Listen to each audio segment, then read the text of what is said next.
அன்பார்ந்தவர்களே, இன்று நமக்கு ஒரு விழா கோலம் பூண்டு இருக்கின்றது. என்ன விழா இன்னைக்கு? செபஸ்தியார் விழா. செபஸ்தியார் உங்களுக்கு எல்லாருக்கும் நல்லா தெரியுமா? நவநாளில் வந்த சாமியாருங்க கண்டிப்பாக நாளாக பிரித்து வச்சுருப்பாங்க செபஸ்தியாரை பற்றி. செபஸ்தியார் எப்படி வாழ்ந்தார், எப்படி இருந்தார், அவருடைய வாழ்க்கை முறை என்ன என்று அனைத்தையும் நன்றாக உங்களுக்கு கூறியிருப்பார்கள். இதுதான் செபஸ்தியாருடைய வாழ்க்கை. இவர் இப்படி இருந்தார், மனிதராக வாழ்ந்து அவர் தன்னுடைய நிலையை இறைவனிடத்திலே வெளிப்படுத்தி எப்படி மக்களுக்காக நற்செய்தி அறிவித்தார் என்பதையும் வரலாற்று பின்னணியுடன் குருக்கள் உங்களுக்கு தெரிவித்திருப்பார்கள். அன்பார்ந்தவர்களே, அதை ஒரு ரத்தின சுருக்கமாக சொல்ல வேண்டும் என்றால், ஒரு படை வீரராக ரோமை படைக்களத்தில் இருக்கின்ற பொழுது தனக்கு கொடுக்கப்பட்ட அனைத்து பணிகளையும் மிக விரைவாக செய்யக்கூடிய ஒரு நபராக வாழ்ந்தார். டைக்ளோஷியன் என்ற ஒரு அரசன் ரோமையிலே ஆண்டு கொண்டிருக்கின்ற பொழுது கிறிஸ்துவர்களை அழித்தொழிக்கக்கூடிய ஒரு மனதை ஏற்றிருக்கின்ற பொழுதுதான் இவர் 3ஆம் நூற்றாண்டிலே அந்த படை வீரர்களுக்கு கூட இயேசுவை கற்பிக்க வேண்டும் என்று தன்னுடைய நற்செய்தியை அவர்களுக்கு கற்பித்தார் முதலில். அப்பொழுது அந்த தருணத்தில் அவருக்கு நேரிட்ட துன்பம்தான் இந்த ஒரு சித்திரவாதைகள் அவரை எப்படியெல்லாம் சித்திரவாதை செய்ய முடியுமோ அப்படியெல்லாம் செய்தார்கள். அதில் ஒரு பகுதி தான் அவருடைய உருவம். எப்படி நம்முடைய அந்த படங்களில் பார்க்கின்றோமோ, சுரூபத்தில் பார்க்கின்றோமோ, மரத்தில் கட்டி வைத்து அம்பினால் எய்தினார்கள். ஆமன் பாந்தவர்களே, அந்த அம்புகள் ஒவ்வொன்றுமே எப்படிப்பட்ட அம்புகளாக இருந்திருக்கக்கூடும் என்றால், துரோகம் என்னும் அன்பு, சுயநலம் என்னும் அன்பு, அந்த அரசனுடைய அந்த கொடுங்கோல் ஆட்சி என்னும் அம்புகளால் அவர் எய்யப்பட்டார். அவர் அந்த அம்புகளால் காயப்படுத்தப்பட்டார். ஆனால் கொல்லப்படவில்லை. ஏனெனில் இறைவன் மீது வைத்திருந்த நம்பிக்கையின் காரணமாக பிறகு தப்பித்து சென்று அதன் பிறகும் இயேசுவை போதித்த காரணத்தினால்தான் அவரை வெட்டி கொலை செய்கின்றார்கள். அன்பார்ந்தவர்களே, இப்படிப்பட்ட ஒரு தியாகம் உள்ளம் கொண்ட, தைரிய உள்ளம் கொண்ட, தன்னை துன்புறுத்தினாலும் ஆண்டவரை நான் எடுத்துரைப்பேன் என்ற ஒரு உள்ளம் கொண்ட புனிதரைத்தான் நாம் பாதுகாவலராக பெற்று கொண்டிருக்கின்றோம், நாம் அனுபவித்து கொண்டிருக்கின்றோம். அவரிடம் ஜெபிக்கும் போதெல்லாம் கண்டிப்பாக அவருடைய பரிந்துரை நமக்கு இருந்து கொண்டு இருக்கின்றது என்பதை நாம் அனுபவித்து கொண்டிருக்கின்றோம். எனவே இந்த நாளிலே எனது சார்பாகவும் உங்கள் பங்கு தந்தை சார்பாகவும் அனைவருக்கும் திருவிழா நல்வாழ்த்துக்களை தெரிவித்துக் கொள்கிறேன். Happy feast to you all. நீங்க சொல்ல மாட்டீங்களா? அல்லேலூயாவா? சேம் டு யூன்னு சொல்றாங்க பிள்ளைங்க. இந்த விழா உண்மையான விழாவாக நமக்கு அமைய வேண்டும் என்றால் நாம் என்ன செய்ய வேண்டும்? அதைத்தான் இன்றைய வாசகங்கள் நமக்கு கற்பிக்கின்றன. அன்பார்ந்தவர்களே, இன்றைய நற்செய்தியை நாம் வாசித்தோம். இந்த ஒரு புதுமையானது இயேசுவின் முதல் புதுமையாக கருதப்படுகின்றது. இந்த புதுமையிலே ஒரே ஒரு வரியை நான் உங்களுக்கு எடுத்து அதை சிந்திக்க அழைக்கின்றேன். ஏனெனில் இருக்கின்ற புதுமைகளிலே முதல் புதுமையாக இது நமக்கு காண்பிக்கப்படுகின்றது. அதுவும் அன்னை மரியாளுடைய பரிந்துரையால் செய்யப்பட்ட புதுமையாக நமக்கு காண்பிக்கப்படுகின்றது. அவர் கூறுவார், அவர் உங்களுக்கு சொல்வதையெல்லாம் செய்யுங்கள் என்று. இந்த புதுமை எப்படி நிகழ்ந்தது? ஆண்டவர் என்ன சொல்லி இந்த ஒரு தண்ணீரை திராட்சை ரசமாக மாத்தினார்? அண்டா கசகா அப்புகா கசம் துறந்துடு சீசேன்னு சொன்னாரா? இல்ல. தண்ணீர் ரசமா மாறு அப்படின்னு சொன்னாரா? கிடையாது. அன்னை மரியாள் சொல்கின்ற ஒரு வார்த்தை, அவர் சொல்வதையெல்லாம் செய்யுங்கள். அவர் அதற்கு பிறகு சொன்ன வார்த்தை, இதோ காலியாக இருக்கின்ற இந்த அந்த மண்ணால் செய்யப்பட்ட அந்த ஜாடிகளிலே தண்ணீர் நிரப்புங்கள், தண்ணீர் நிரப்புங்கள். ஆமன் பாந்தவர்களே, நம்முடைய உள்ளம் இன்று அந்த மண்ணால் செய்யப்பட்ட ஜாடிகளைப் போல இருக்கின்றது, காலியாக இருக்கின்றது, இறைவனுடைய அருள் இல்லாமல் இருக்கின்றது. அவைகளால், அந்த இறைவனுடைய அருளால் நம்முடைய உள்ளத்தை நாம் அந்த தண்ணீரை எப்படி நிரப்பினார்களோ, இறைவனுடைய அருளாகிய தண்ணீரை நம்முடைய உள்ளத்தில் நாம் நிரப்புகின்ற பொழுது, அவர் சொல்வதை செய்கின்ற பொழுது கண்டிப்பாக நம்முடைய வாழ்க்கையிலும் புதுமைகள் நிகழும், புதுமைகள் நிகழும். அது முதல் புதுமையாக இருக்கலாம், பல புதுமைகளாக இருக்கலாம், வாழ்வில் பன்மடங்காக அனுபவிக்கும் புதுமைகளாக இருக்கலாம். அது ஒவ்வொருவருடைய வாழ்க்கையிலும் நாம் அனுபவித்துக் கொண்டிருப்போம். நோயினால் வாடுவோர் கண்டிப்பாக இந்த செபஸ்தியாரின் பரிந்துரையால் நாம் நோயிலிருந்து விடுபட்டு இருப்போம். கடன் தொல்லையால் வாடுவோர் இவருடைய பரிந்துரையால் அந்த கடன் தொல்லையிலிருந்து விடுபட்டு இருப்போம். ஏன்?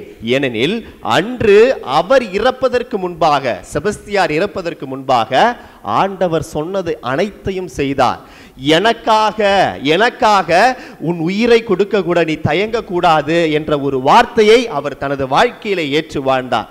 தாகமாக இருக்கின்ற யோவான் நற்செய்தி 19 அதிகாரம் 28வது வசனத்திலே இறைவன் கரம் விரித்து சிலுவையிலே சொல்கின்ற பொழுது அந்த தாகத்தை தணிக்கும் ஒரு புனிதராக செபஸ்தியார் தன்னுடைய தியாக வாழ்க்கையை எடுத்து ஏம்பினார்.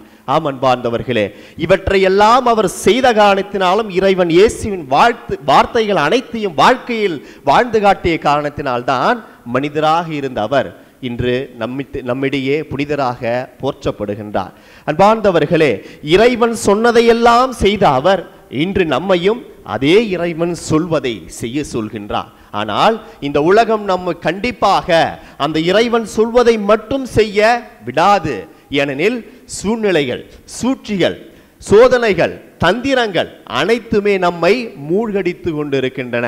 நாம் வீட்டில் இருக்கிற அப்பா அம்மா பேச்சுக்கும் கேட்க மாட்டோம், சொந்தக்காரங்க பேச்சு கூட கேட்க மாட்டோம், எத்தனை சாமியார் பிரசங்கம் வச்சாலும் அந்த பேச்சையும் கேட்க மாட்டோம். ஆனால் சில விஷயத்தை கூட கேட்போம். ஒரு பையன் செல்ஃபோனை வச்சுட்டு நோண்டிகிட்டு இருக்கான் பாட்டு கேட்கறதுக்காக. இந்த பாடல் வேணுமா, அன்பே அன்பே பாடல் வேண்டுமா, என் 3 எழுத்தும் அப்படின்னு சொல்கிறாங்க. உடனே 3 அழுத்துறான். அது சொல்கிற பேச்சை கேட்குறான். அப்பா கூப்பிட்டு, டேய் தம்பி கடைக்கு போய் வாடா, உனக்கு கால் கை இல்லை, நீ போக மாட்டியா அப்படின்னு கேட்குறான். அம்மா ஒரு வேலை சொல்றாங்க, ஏன் நீ செய்ய மாட்டியா அப்படின்னு சொல்றாங்க. வீட்டில் இருப்போருடைய பேச்சை கேட்காதவர் ஒரு எந்திரம், அதாவது இந்த உலகத்தில் படைக்கப்பட்ட ஒரு சாதாரண எந்திரம் சொல்கின்ற பேச்சை கேட்கும் மாணவர்களாக, பிள்ளைகளாக இன்றைய சூழ்நிலையிலே வளர்ந்து கொண்டு இருக்கின்றார்கள். ஒரு பொண்ணு 4 வாரத்தில் எப்படி நயன்தாராவா மாறணும் டிவியில் ஒரு விளம்பரம் போடுறாங்க. இதை போட்டு பாருங்க, ஏதோ ஒரு லவ்லி, ஃபேர் அண்ட் லவ்லியோ ஃபேரவரோ அல்லது ஏதோ ஒரு லவ்லி, இதை போட்டு பாருங்க, 4 வாரத்தில் யாரை போல மாறுவீங்க. அந்த பிள்ளை ஹாஸ்டலில் படிக்குது, இந்த பிள்ளைங்க மாதிரி ஹாஸ்டலில் படிக்குது. அந்த ஹாஸ்டலுக்கு போகும்போது அந்த க்ரீமை வாங்கி போட்டுக்கிட்டு போயிட்டு 2 மாதம் கழித்து வீட்டுக்கு வருது. ஒரு சாயங்கால நேரத்தில் வருது. உடனே வெளியில் அம்மா அப்படின்னு சொல்லுது. அம்மா உள்ளேருந்து வெளியே வராங்க. யாருமா அது, 6 மணிக்கு மேலே நான் பிச்சை போடுறதில்ல, பக்கத்து வீட்டுக்கு போமா அப்படின்னு சொல்கிறாங்க. தன்னுடைய சொந்த பொண்ணே அடையாளங்க பார்க்க முடியல. ஏன்னா அந்த க்ரீமை போட்டு பொங்கப்பான கருத்து இருக்கிற மாதிரி அந்த பிள்ளையுடைய அந்த முகம் ரொம்ப பொங்கி போச்சு. இப்படித்தான் உலக சூழ்நிலைகளால் நாம் பாதிக்கப்பட்டு இருக்கிறோம் என்பதை நாமே அறிந்து கொள்ளாமல் இருக்கின்றோம். யார் சொல்வதை செய்கின்றோம்? ஒரு தொலைக்காட்சியிலோ அல்லது தன்னுடைய அலைபேசியிலோ சொல்கின்ற செயல்களை செய்யும் நாம் நமக்கு வாழ்வு கொடுக்கும் ஆண்டவருடைய செய்தியை கேட்டு அதன்படி செய்வதற்கும் நம்முடைய வாழ்க்கையை நடத்துவதற்கும் முன்வருவதில்லை என்ற உண்மையை வெளிப்படுகின்ற பொழுதுதான் கண்டிப்பாக வலிக்கின்ற, கஷ்டப்படுகின்ற ஒரு தருணத்தில் நாம் நம்முடைய இட்டு சேர்க்கின்றோம் அன்பார்ந்தவர்களே. ஆனால் நம்முடைய மக்கள் செபஸ்தியாருடைய அந்த வழியிலே நடக்கின்ற மக்கள், எடுத்துக்காட்டாக நடக்கின்ற மக்கள் கண்டிப்பாக இறைவனுடைய ஆசீர்வாதத்தால் நிரப்பப்பட்டு இருக்கின்றீர்கள். நம்முடைய வாழ்க்கை இப்படி இருக்க வேண்டும், இவரை போல இருக்க வேண்டும், இறைவன் சொல்வதை செய்ய வேண்டும் என்ற ஒரு எண்ணம் ஏற்படுத்துகின்ற பொழுது இந்த விழா நமக்கு கண்டிப்பாக விழாவாக இருக்கும். இங்க கூடியிருக்கும் ஒவ்வொருவருமே ஆசீர்வதிக்கப்பட்ட மக்களாக வாழ்ந்து கொண்டிருக்கின்றோம். அதையே நாம் தொடர்ந்து செய்ய வேண்டும் என்றால் இறைவன் சொல்வதையெல்லாம் நாம் செய்ய வேண்டும். இறைவன் சொல்றாருன்னு சொல்றீங்க, அப்படி என்னதான் இறைவன் சொல்றாரு அப்படின்னு கேட்கலாம். நற்செய்தி இறைவன் சொல்லும் ஒரு காதல் கடிதம். The Bible is a love letter to everyone in this world. ஆண்டவர் எழுதிய அந்த ஒரு கடிதம், நம் மீது வைத்த அன்பினால் இறைவன் எழுதிய ஒரு கடிதம். அதிலே கூறப்பட்டிருக்கின்ற நற்செய்தியாக கூறப்பட்டிருக்கின்ற ஒவ்வொரு வார்த்தைகளையும் நமது வாழ்க்கையிலே நாம் வாழ்வாக்குகின்ற பொழுது கண்டிப்பாக நாம் இறைவனுடைய புதுமைகளாக மாறுகின்றோம்.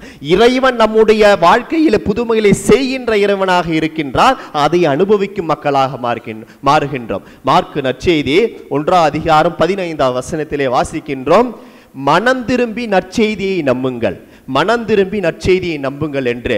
அந்த நற்செய்தியை நம்புகின்ற பொழுது, மனம் மாறி நற்செய்தியை நம்புகின்ற பொழுது, பாவத்தை மறந்து நற்செய்தியை நம்புகின்ற பொழுது, பொறாமையும் சுயநலத்தை மறந்து நற்செய்தியை நம்புகின்ற பொழுது நான் இறைவன் சொல்வதை செய்கின்ற மகளாக மாறுகிறேன் என்பதில் எந்த ஒரு ஐயமும் இல்லை. அதைத்தான் செபஸ்தியார் செய்தார். அவர் மக்களை மனமாற்றி நற்செய்தியை நம்ப வைத்தார். தான் நற்செய்தியை நம்பிய காரணத்தினால் மக்களை மனமாற்றி அந்த நற்செய்தியை நம்ப வைத்தார். அதன் காரணமாகத்தான் அந்த ஒரு துன்புறுத்தல் நேரத்திலும் மக்கள் இயேசுவை நம்பினார்கள். அவருடைய வார்த்தைக்கு வலிமை ஊட்டப்பட்டது. அவருடைய வழியும் பொறுத்து கொண்டு அவர் மக்களை எப்படியாவது இயேசுவிடத்தில் இட்டு செல்ல வேண்டும் என்ற தாகத்தை கொண்ட ஒரு மனிதராக அன்று வாழ்ந்தார். அன்பினால் எய்திய காயங்கள் அவரை துன்புறுத்தவில்லை.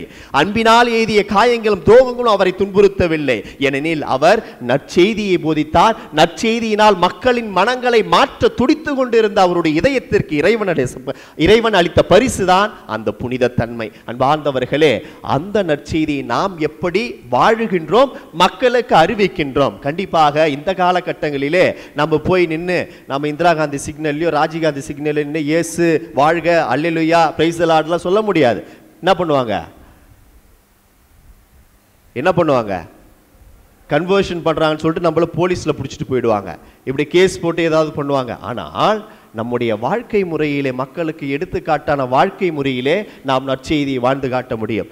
நான் பெங்களூரிலே படித்து கொண்டு இருக்கின்ற பொழுது யுத்தனேஷியா என்ற அந்த கருணை கொலை பற்றி ஒரு கருத்தரங்கிலே கலந்து கொண்டு, அந்த கருத்தரங்கிலே பலர் வந்து தங்களுடைய வாழ்க்கை அனுபவத்தை பகிர்ந்து கொண்டார்கள். ஒரு கிறிஸ்துவ பெண்மணி எப்படி நற்செய்தி வாழ்ந்து காட்டினார் என்று அவருடைய வாழ்க்கையிலே அவர் எடுத்து ஏம்புகின்றார். அன்பார்ந்தவர்களே, திருமணத்தின் போது கொடுக்கின்ற வாக்குறுதிகள் உங்களுக்கு ஞாபகம் இருக்குங்களா? திருமணத்தின் போது கொடுக்கின்ற வாக்குறுதி. சில அம்மாங்க சிரிக்கிறாங்க, அதை ஏன் இந்த நேரத்தில் ஞாபகப்படுத்துறீங்க அப்படின்னு சொல்லிட்டு. யாராவது சொல்லுங்க பார்ப்போம் அந்த வாக்குறுதியை.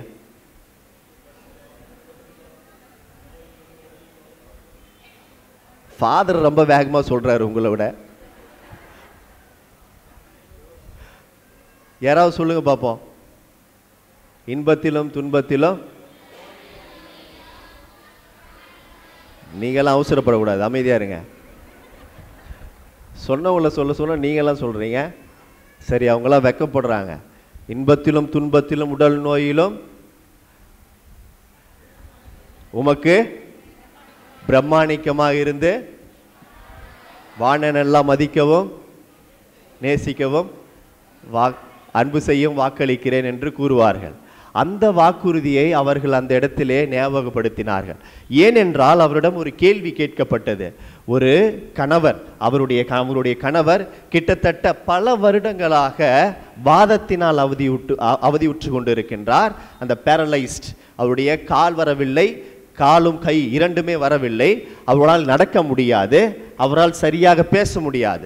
அனைத்துமே செயலிழந்து போன தருணத்தில் பல வருடங்களாக, கிட்டத்தட்ட 12 வருடங்களாக அவரை ஒரு குழந்தையை போல சோறு ஊட்டுவதும், அவருக்கு அனைத்தையும் சட்டை போட வேண்டும் என்றாலும், அவருக்கு உடைகள் அணிய வைப்பது என்றாலும் அனைத்தையுமே, குளிப்பாட்டு, உணவு அனைத்துமே, தூய்மைப்படுத்தும் அனைத்தையுமே ஒரு சிறிய குழந்தைக்கு செய்வது போல இந்த மனைவியானவர் செலவும் செய்து அவரோடு இருந்து 12 வருடங்களாக அவரோடு பயணிக்கின்றார். அப்போ ஒரு கேள்வி கேட்கின்றார்கள், இப்படி வச்சிருக்கிறதுக்கு அவரை வந்து கருணை கொலை செஞ்சிடலாமே அப்படின்னு சொல்லிட்டு மருத்துவர்கள் கேள்வி கேட்டதாக அவர் கூறுகின்றார். அதற்கு அவர் கூறிய பதில் என்னவென்றால், திருமணத்தின் போது நான் குரு முன்னிலையிலும் சமுதாயத்தின் முன்னிலையிலும் ஆண்டவராக இயேசு கிறிஸ்துவின் முன்னிலையிலும் இதோ துன்பத்திலும் இன்பத்திலும், இன்பத்தில் மட்டுமல்ல துன்பத்திலும் நான் உன்னோடு இருப்பேன் என்று கூறிய வாக்குறுதி எனக்கு ஞாபகம் இருக்கின்றது, வாழ்ந்து கொண்டிருக்கின்றேன், அதை வாழ்ந்து காட்டி கொண்டிருக்கின்றேன் என்று கூறினார். அன்பார்ந்தவர்களே, அத்தகைய வார்த்தை அவருடைய மனதில் மட்டுமல்லாமல் வாழ்க்கையிலும் செயல்பட்டதை அன்று சாட்சியாக கூறினார். அதுதான் நற்செய்தியை வாழ்ந்து காட்டிய விதம். அந்த நற்செய்தியை எப்படி வாழ்ந்து காட்டினார்? அந்த கூட்டத்தில் கிட்டத்தட்ட ஒரு 1000 பேர் இருந்திருப்பாங்க அந்த ஆடிட்டோரியத்தில். அந்த ஒரு அரங்கிலே அப்படிப்பட்ட கிறிஸ்துவை அவர் எடுத்து எம்புகின்றார். துன்பத்திலும் ஆண்டவரோடு இணைந்திருப்பது, கொடுத்த வாக்குறுதியை காப்பாற்றுவது. 2ஆம் வாசகத்திலே கடைசி வரியிலே வாசி கேட்டிப்பு, இறைவன் பொருட்டு துன்புற்றாலும் இன்பமாக அனைத்தையும் ஏற்றுக்கொள்ள வேண்டும். அப்படிப்பட்ட பெண்மணியாக அன்று மறு கிறிஸ்துவாக அவர் அங்கு காண்பிக்கப்பட்டார். இப்படித்தான் நற்செய்தியை நாம் அறிவிக்க வேண்டும். நம்முடைய வீடுகளிலே அவர் சொல்வதையெல்லாம் செய்கின்ற பொழுது மக்கள் பார்த்து, இதோ கிறிஸ்தவர்கள் இறைவனுடைய வழியிலே நடக்கின்றார்கள், பொய் சொல்லாமல் நேர்மையான நீதியான நற்செய்தியை தங்களுடைய வாழ்க்கையிலே மறைமுகமாக அனுபவிக்கின்றார்கள், அறிவிக்கின்றார்கள் என்ற ஒரு சாட்சிய வாழ்க்கையை வாழ்கின்ற பொழுது கண்டிப்பாக நீங்களும் நானும் செபஸ்தியாரை போல வாழ்க்கை அளவிலே நற்செய்தி அறிவிக்கும் மக்களாக, இறைவன் சொல்லும் செயலை சொல்லும் அனைத்தையும் செய்கின்ற மக்களாக இருப்போம். இரண்டாவது நாம் பார்க்கின்ற பொழுது யோவான் நற்செய்தி 15 அதிகாரம் 12வது வசனத்தில் பார்க்கின்றோம். நான் உங்களை அன்பு செய்தது போல நீங்கள் ஒருவரை ஒருவர் அன்பு செய்ய வேண்டும். அடிக்கடி கேள்வி கேட்டுக்கணும், இல்லைன்னா தூங்கிடுவாங்க. அதுக்கு தான் எல்லாரும் அன்பு செய்றீங்களா? எல்லாம் அன்பு செய்றீங்களா? யாரை செய்றீங்க? அம்மா அப்பாவை செய்கிறாங்க. நம்முடைய உற்றார் உறவினர்கள், நம்மோடு இருப்பவர்கள், இவங்கள தான் நம்ம அன்பு செய்வோம். ஆனால் கிறிஸ்துவராக பிறந்த ஒவ்வொருவருமே யாரை அன்பு செய்ய அழைக்கப்படுகிறீர்கள் என்றால், உலகத்தில் பிறந்த அனைத்து மனிதர்களையும் அன்பு செய்ய அழைக்கப்படுகின்றோம். குறிப்பாக நம்மை வெறுப்பவர்களை கூட அன்பு செய்ய அழைக்கப்படுகின்றோம். சமீபத்திலே எந்த தொலைக்காட்சி என்று தெரியவில்லை, இந்த தொலைக்காட்சியிலே முதியோர்களை வைத்து ஒரு நிகழ்ச்சி நடத்துகின்றார்கள். அந்த முதியோர்கள், அதாவது முதியோர் இல்லங்களிலே இருக்கும் வயசான பாட்டிங்களை வச்சு ஒரு நிகழ்ச்சி நடத்துகிறாங்க. அவர்களுடைய அனுபவங்களை அவர்கள் கேட்டு அறிகின்றார்கள். அப்படி கேட்கின்ற பொழுது ஒவ்வொரு பாட்டியும் ஒரு மாதிரி சொல்கிறாங்க. அதில் ஒரு பாட்டி கேட்கின்ற பொழுது அவர்கள் சொல்கின்றார்கள், எனது மகன் இங்கே இருமா அப்படின்ட்டு விட்டுட்டு போனா, இன்னும் என்னை கூட்டுக்கிட்டு போல அப்படின்னு சொல்லிட்டு சொல்கிறாங்க. முதியோர் இல்லத்தில் விட்டுட்டு இதோ வரமான்னு சொல்லிட்டு போனா, இன்னும் என்னை கூட்டிகிட்டு போல, ஆனால் என் மகன் என்னை கூட்டிகிட்டு போவான்ற நம்பிக்கை எனக்கு இருக்குது அப்படின்னு சொல்கிறாங்க. உடனே அங்கே அந்த பேட்டி எடுக்கிறவங்க கேட்குறாங்க, உங்கள் மகன் வருவார் என்ற நம்பிக்கை இருக்குதா உங்களுக்கு? எந்த நம்பிக்கையில் அப்படி சொல்கிறீங்க அப்படின்னு சொல்கிறாங்க. அப்போ அவங்க சொல்கிறாங்க, இந்த விஷயத்தை, இந்த நிகழ்ச்சியை கண்டிப்பாக எல்லாரும் பார்த்துக்கிட்டு இருப்பாங்க, என் மகனும் பார்த்துக்கிட்டு இருப்பான். நான் அவனை 10 மாதம் சுமந்து பெற்றப்ப கூட அந்த வழியை நான் அனுபவிக்கல. ஆனால் அம்மா இங்கே இருங்க அப்படின்னு சொல்லிட்டு 3 வருஷம் ஆகி திரும்பி வராதப்ப அந்த வழியை நான் என்னுடைய மனதில் அனுபவித்து கொண்டு இருக்கின்றேன் அப்படின்னு அழுகுறாங்க. அவருடைய கண்ணீர் அங்கு கண்டிப்பாக நாம் அனைவரும் பார்க்கக்கூடிய விஷயமாக அங்கு இருக்கின்றது.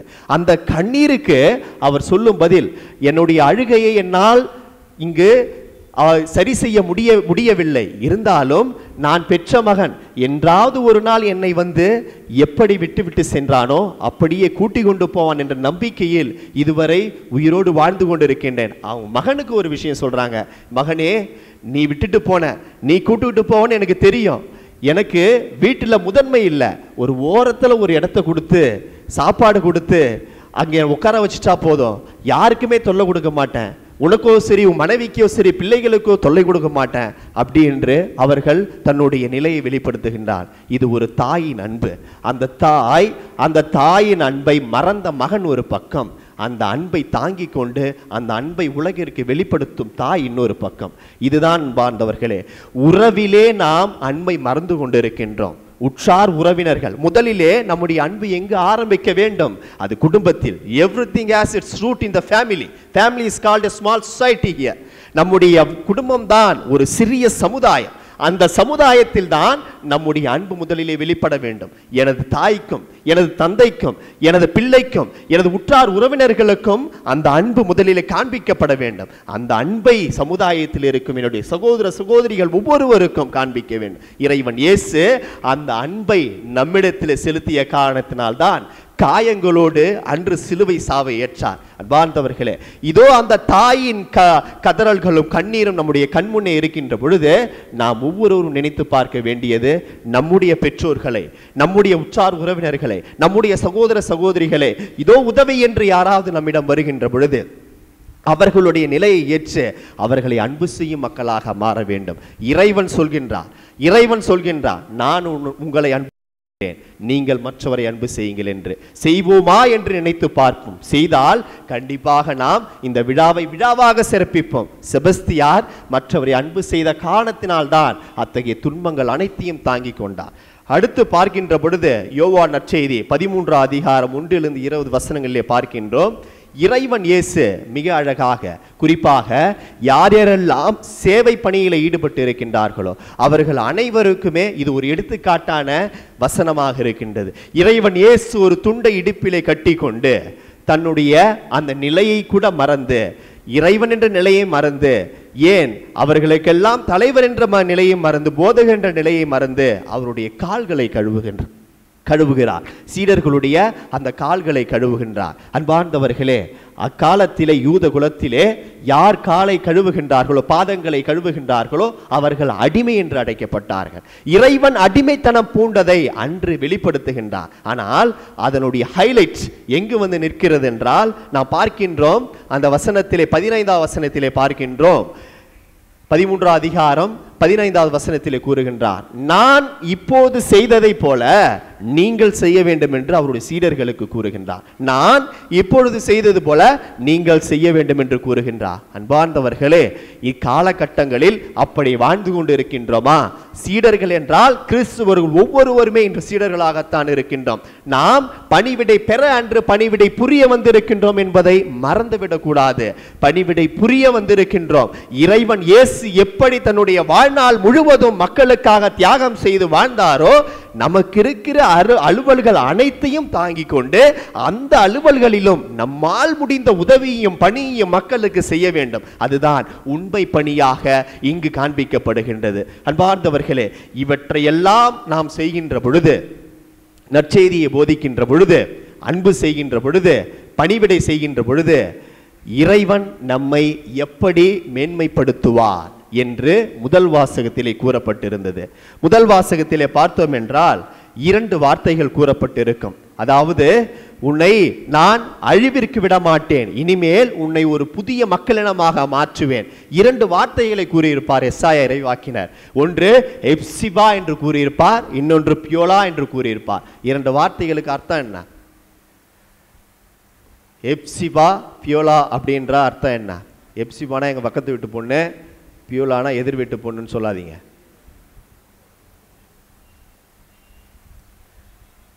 அர்த்தம் என்ன? யாராவது சொல்றீங்களா?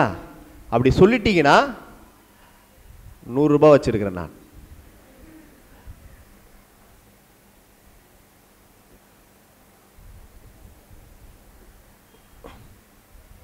எப்சிபா என்றால் அர்த்தம். யாரா எப்சிபான்னு இருக்கிறீங்களா? இங்க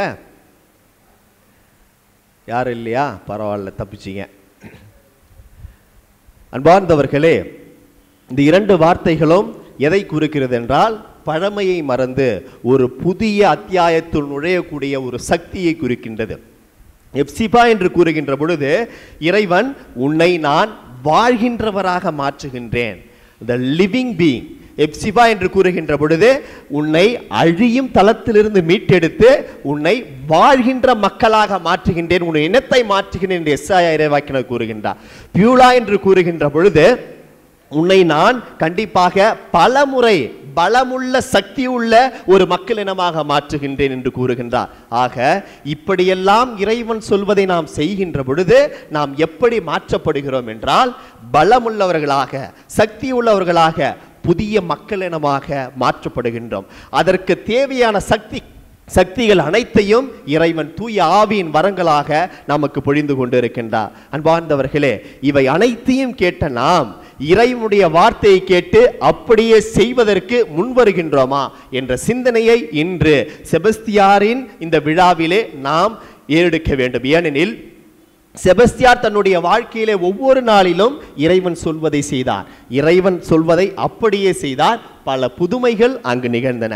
நாமும் இறைவனுடைய வார்த்தையை கேட்டு அப்படியே செய்கின்ற பொழுது கண்டிப்பாக நம்முடைய வாழ்க்கையிலும் அந்த புதுமைகள் கண்டிப்பாக நிகழும். நம்முடைய வார்த்தைகள் வெறும் வார்த்தைகளாக அல்லாமல் வாழ்க்கையாக மாற வேண்டும். நற்செய்தி படிக்கிறாங்க, வாசகம் படிக்கிறாங்க, பாட்டு பாடுறாங்க, திருப்பலியில கலந்துக்கிறோம், நற்கருணை வாங்குறோம். இவை அனைத்தும் வெறும் சடங்காக, வெற்று சடங்காக அல்ல, என்னுடைய வாழ்க்கையை மாற்றக்கூடிய இறைவனுடைய சாதனங்களாக இருக்க வேண்டும். அப்படித்தான் இருக்கின்றது என்று ஒவ்வொரு கிறிஸ்துவனும் இந்த இடத்திலே நாம் நிரூபித்து காட்ட வேண்டும். அதையே நம்ப வேண்டும். இந்த திருப்பலி முடிந்தவுடனே தேரோட்டம் இருக்கும். அந்த தேரோட்டத்திலே நாம் செபஸ்தியாரின் சுரூபத்தை வைத்து இந்த தெருவில் இழுத்து செல்கின்ற பொழுது, இதோ கிறிஸ்துவர்கள் இந்த புனிதரை போல வாழ்ந்து கொண்டு இருக்கின்றார்கள் என்ற ஆணித்தனமான நம்பிக்கை இது தெருவில் இருக்கும் மக்களுக்கும், இங்க கூடியிருக்கும் சமூகத்தில் இருக்கும் ஒவ்வொரு மக்களுக்கும், இங்கு கூடியிருக்கும் கிறிஸ்துவர்கள் எடுத்து ஏம்ப வேண்டும் என்றால், அவருடைய அந்த தியாக வாழ்க்கை, ஆண்டவர் சொன்னதை எல்லாம் எப்படி செய்து முடித்தாரோ அதுபோல